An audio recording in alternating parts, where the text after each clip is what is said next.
Welcome to a video that everybody is going to comprehend and agree with 100% wholeheartedly.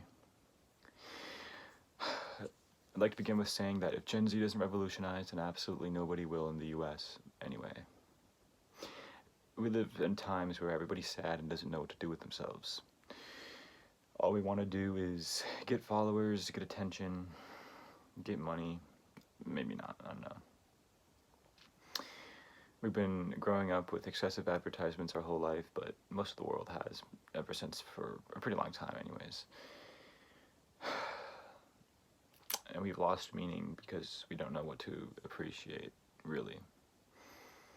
We're convinced that there's something more to life than our friends and family and the appreciation of nature, which maybe there is per se, but even cavemen were happy, and they didn't have anything we had.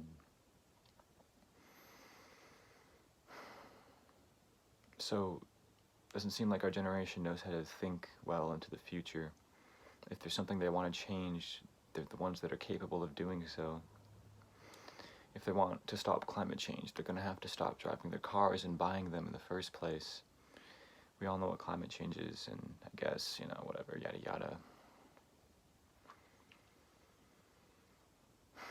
Our short attention spans are ever more increasing, and there's the book called Fahrenheit 451 that represents that idea very, very well. Just keep drinking your TikTok and sipping and scrolling your Starbucks.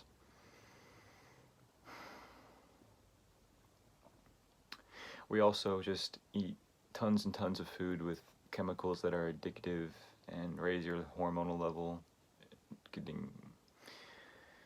taking advantage of your psychology and physiology. And the ones at the top make us sick and then also provide the cure as we scurry in around for constant solutions, unaware of how the artificial world is affecting us or the awareness of that we're in one in the first place. Gen Z has a lot of hatred for themselves and the world, and they reflect it and perpetuate the cycle. We need to start understanding that each one of us as individuals are aspects of the whole that can and will be reflected in the whole. Our inner feelings and desires will be reflected through the world.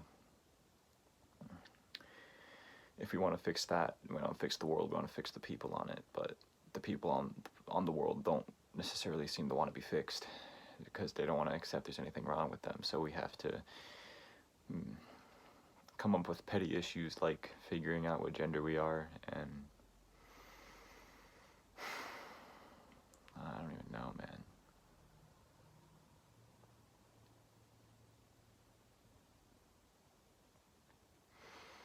We don't know anything that's real, and by the time something real does come up, we don't even know it. The way social media has amplified how much we feel like we need to prove something to somebody else is way too much. And it would have to be Gen Z to revolutionize, because the generation before us most definitely isn't, because they grew up in the internet. They grew up in the internet. The generation after us, Generation Alpha, they grew up in the internet. And their thought patterns are going to be not as peculiar, I guess you could say. As well as we're also facing a financial, economic crisis.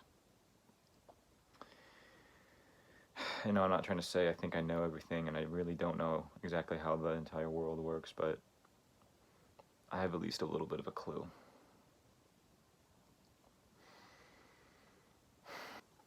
Believe it or not, I use the internet, and these days we have a meme going around known as the Industrial Revolution and its consequences. It's a good joke, but nobody really knows what it means, because it doesn't really seem like anybody really knows what the Industrial Revolution's consequences really are.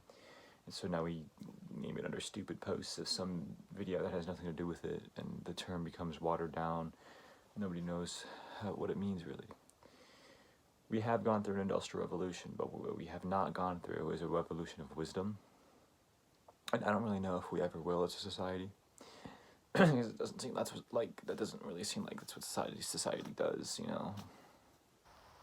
We have this idea of, constant advancement in technology. We have to put implants in our brains, and we have to get a new car the next year that comes out with all these gizmos and gadgets, and everybody gets caught up in this soup. I like to call it the soup of society.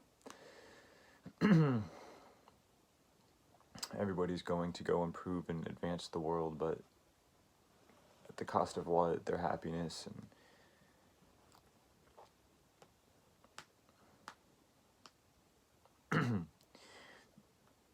they just kind of go with it because it's what we're doing, and we never really gain a sense of self-identity and self-exploration and passion and our own appreciation.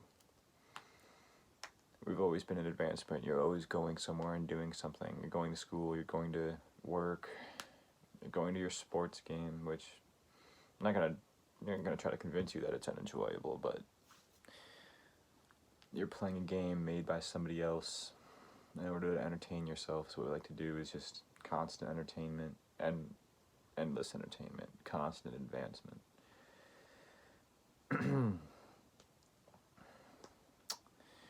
Escapism, and that's just a thing.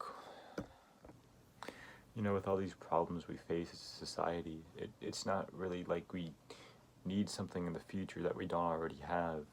We have all the tools we need to be happy, and all the tools we need in order to solve every problem we have are with us already. Problems are imaginary, not necessarily imaginary, but imaginary in the way that it's petty, is what I'm saying. We have petty issues, that's it. We're sad because we don't know what we are, who we are, what we're doing, and why we are. I got told by a teacher today the reason why we don't teach philosophy to kids is because their brain's not ready for development, but I think that's absolute BS, because as soon as you're alive, I think you need to start thinking about what life is, because what else are you doing otherwise? You've been given a conscious mind, and you're gonna not explore it? What are you doing, pal? Not to say it's, I don't know, not trying to degrade, but it's just yeah. So this is not to say that advancement of technology is necessarily a bad thing, but what is a bad thing is the lack of awareness and understanding of potential consequences, as well as the reliance on it itself. No, that's probably not going to end, and that's definitely not going to stop. So, just throwing that out there, per se. And this video is just a combination of all my thoughts, so if it doesn't make sense, well, that makes sense, because my thinking is like this, as you can't tell. Thank you.